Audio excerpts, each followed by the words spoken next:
भारत हा विविध जाती धर्म आणि प्राचीन परंपरा जपणारा देश आहे। विज्ञानाच्या आधुनिक युगातही अनेक ठिकाणी श्रद्धेचा आणि परंपरेचा अनोखा संगम पाहायला मिळतो। विदर्भातील बुलढाणा जिल्ह्यातील चिखली येथील श्री रेणुका माता मंदिर हे अशाच एका जागृत देवस्थानांपैकी एक मानले जाते। या ठिकाणी वर्षानुवर्षांपासून चालत आलेली जिव्हाधारी त्रिशूल मिरवणूक आजही तितक्याच भक्तिभावाने पार पडत असते। चर्मकार समाजातील भाविक आपली श्रद्धा आणि नवस पूर्ण करण्यासाठी स्वतःच्या जिभेमध्ये लोखंडी त्रिशूल आरपार टोचून देवीची आराधना करतात। ही पाहणाऱ्यांच्या अंगावर काटा आणणारी पण भाविकांसाठी अत्यंत पवित्र अशी प्रथा आहे। या परंपरेनुसार रेणुका मातेला बोललेला नवस साध्य झाल्यानंतर भाविक तो पूर्ण करण्यासाठी सज्ज होतात। महिला आणि पुरुष भक्तगण नवे कोरे कपडे परिधान करून वाजत गाजत जिभेमध्ये त्रिशूल धारण करतात। या अवस्थेत ते आपल्या घरापासून रेणुका माता मंदिरापर्यंत चालत येतात आणि मंदिराला 5 प्रदक्षिणा घालतात। देवीचा आशीर्वाद घेतल्यानंतर ही मिरवणूक मरीमाता मंदिराकडे प्रस्थान करते, जिथे विधिवत पूजन करून या कठीण नवसाची सांगता केली जाते। चिखलीतील ही प्राचीन परंपरा आजही जपली जात असून दरवर्षी हजारो भाविक या सोहळ्याचे साक्षीदार होतात। मी पत्रकार समाधान गाडेकर, दैनिक देशमुख, तालुका प्रतिनिधी, चिखली, जिल्हा बुलढाणा, विदर्भ, महाराष्ट्र। आमच्या इथे रेणुका माता देवी यात्रा महोत्सव असतो आणि या यात्रा महोत्सवाच्या दुसऱ्या दिवशी चर्मकार बांधवाच्या वतीनं जी त्रिशूल मिरवणूक निघते ती देवीला प्रदर्शना करतात। याबाबत या समाजाचे नेते आणि या परिसरात राहणारे यांच्याकडनं आपण जाणून घेऊ की ही परंपरा कशा करताय। मी भास्कर चांदोरे, प्रथम देश उन्नतीचं समाधान मोठं खूप अभिनंदन, त्यांना शुभेच्छा।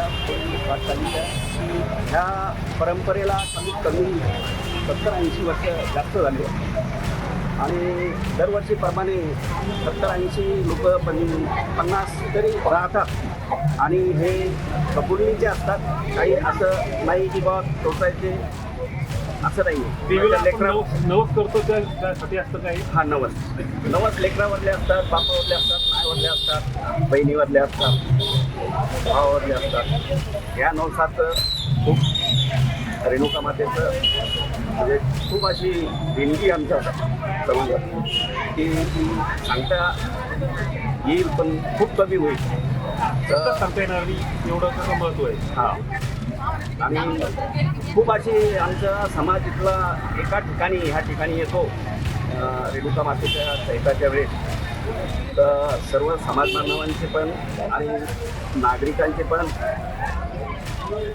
खूप अभिनंदन व्यक्त करून ह्या शहरात स्वागत करतो आणि आमच्या चर्मकार समाजासाठी। तसेच आपण समाजाला एक विषय दाखवण्याचं काम करून राहिले, त्याबद्दल तुमचे पण परत एकदा खूप अभिनंदन, आभार व्यक्त करतो। डॉक्टर धन्यवाद, तुम्ही दैनिक देशमुखला बोलल्याबद्दल आणि या समाजाची माहिती तुम्ही दैनिक देशमुखच्या माध्यमातून तमाम देशवासियांना कळवल्याबद्दल। आपला भारत देश हा विज्ञानासोबत प्रथा, परंपरा आणि श्रद्धा ठेवून चालणारा आहे। याच श्रद्धेपोटी चिखली येथील रेणुका मातेची चर्मकार समाजाची समाज बांधव जे भक्त आहेत, ते भक्त आपली नवसपूर्ती करण्यासाठी देवीला दिलेलं वचन किंवा नवस पूर्ण करण्यासाठी आपल्या जिभेमध्ये त्रिशूळ घालून देवीचा नवस करतात। त्यांचा वर्षानुवर्षापूर्वीपासूनचा हा श्रद्धेपोटीचा भक्तिभाव आजही ते विज्ञान युगात जपतात आणि श्रद्धेपोटी जिभेमध्ये त्रिशूळ घालून रेणुका देवीला प्रसन्न करण्यासाठी देवीला 5 प्रदक्षिणा घालतात। यात्रेनिमित्त नवे कोरे कपडे अंगामध्ये घालून